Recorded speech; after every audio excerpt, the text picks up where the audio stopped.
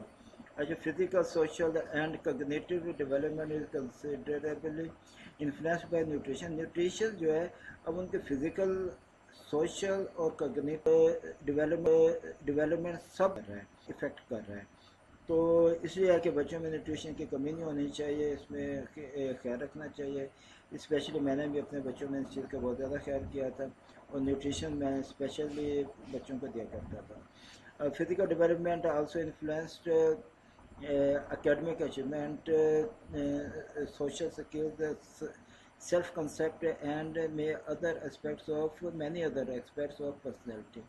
تو physical development جو ہوتی ہے نیوٹریشن کے ساتھ ہوتی ہے، اور وہ پھر یہ تمام کے تمام چیزیں کہ جن کو میں نے ریپیٹ کرنا مناسب نہیں ہے، تو وہ ڈپینڈ اس پہ کہ ڈپینڈ کر رہے ہوتے ہیں. آل دو فزیکل ریٹس یا ریٹ لکھا گیا ہے، اس کو آپ نے کہ یہ ایس کو ای پڑھنا ہے، یہ ریٹ ہے لفظ.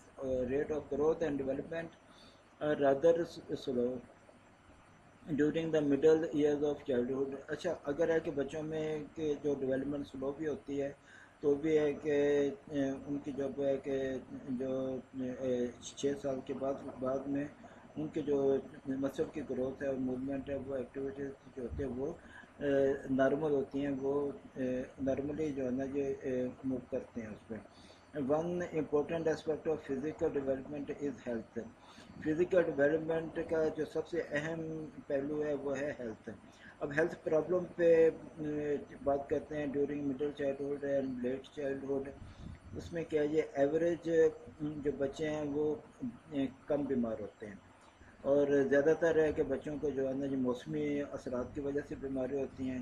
اس کے علاوہ جو ہیلتھ پرابلم ہوتے ہیں اس میں دانتوں کے مسائل سب سے زیادہ ہیں. 93% بچوں میں دانتوں کے مسائل ہوتے ہیں، ڈیکے لگ جاتا ہے، اس میں کیویٹیز آ جاتی ہیں. اور مائر نے 1968 میں یہ کیا تھا. اس کے بعد کیونکہ ٹوتھ پیسٹ وغیرہ یہ چیزیں آئی ہیں تو ہو سکتا ہے کہ اب ہے کہ یہ ریشو کم ہو. اس پہ اسٹڈی کی جدید یعنی ہے کہ موجودہ دور میں اسٹڈی کی ضرورت ہے. اس کے علاوہ سب سے زیادہ جو پرابلم بچوں میں آتا ہے وہ ہے اوبیسٹی. اوبیسٹی کیا ہے؟ موٹاپا. یہ 6 سے 11 سال کے بچوں میں عام ہے، اور اس میں اگر اس میں کیا فگر بھی لکھے ہوئے اتنے سارے کہ اگر 12 سال سے کم بچوں کی میں 5 سے 14% تک 8 سے 11 سال کے بچوں میں اوبیسٹی ہوتی ہے.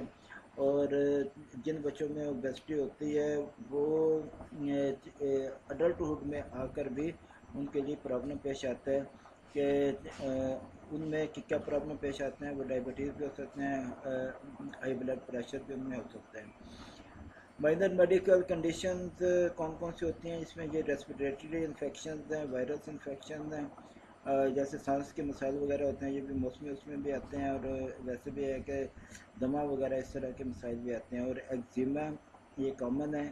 میگرین کم بچوں کو ہوتا ہے. سائٹنس جو ہے نا یہ جو نظر کا پرابلم ہے یہ بھی کافی سارا ہے. انجری کیا ہے جی؟ یہ زخمی ہو جانا. اس پہ زیادہ بات کریں گے. گلا خراب ہونا اور بیڈ ویٹنگ اور کانوں میں انفیکشن ہونا یہ بھی بچوں میں عام ہے. Vision is an other common health problem. نظر کی کمزوری جو ہے نا جی یہ بھی کامن ہیلتھ پرابلم ہے. 7% بچے جو ہے وہ یہ جو 6 سال کی عمر تک ہے کہ نظر کی کمزوری کا شکار تھے وہ 11 سال کی عمر میں آ کے 17% پہ آ جاتے ہیں. اسی طرح ہے کہ دانتوں کے جو مسائل ہیں 6 سال کی عمر کے بعد سے جو ہے بچوں میں جو دانتوں میں درد اور ہے کہ ٹوتھ ڈیکے جو ہے یہ زیادہ ہوتے ہیں. انجریز جو ہے بچوں میں جو ہے کہ ڈیتھ ریشو ہوتی ہے, ڈیتھ بھی ہوتی ہے, ڈسیبلٹی کا بھی باعث بنتی ہے انجریز ہیں. اور انجریز پر جب کام کیا گیا تو ایک اسکالر نے 1987 میں ملر اور جنسبرگ نے 1982 میں کام کیا تو ان کی فائنڈنگ یہ تھی کہ اسکول کے اراؤنڈ بچے کہ بچوں کو زیادہ چوٹیں لگتی ہیں, بچوں کو زیادہ تر چوٹیں لگتی ہیں گاڑیوں کے اندر, یا پھر ہے کہ ایکسیڈنٹس ہوتے ہیں, یا پھر ہے کہ وہ گاڑیوں کے ساتھ ٹکراتے ہیں. 10 سے 20% جو بچے ہیں وہ اسکول کے اراؤنڈ جو ہے نا یہ انجر ہوتے ہیں. اس کے بعد ہے کہ بچے پلے گراؤنڈ میں انجر ہوتے ہیں, اور سیکنڈری اسکول کے جو بچے ہیں وہ کھیلوں کے دوران میں انجر ہوتے ہیں. ڈیولپمنٹ ٹاسک چیلنج یہ جو ہے نا یہ اس ٹاپک کو ہم اگلے لیکچر میں کرتے ہیں. سید اجازت نے کو اجازت دیجیے. السلام علیکم و اللہ حافظ.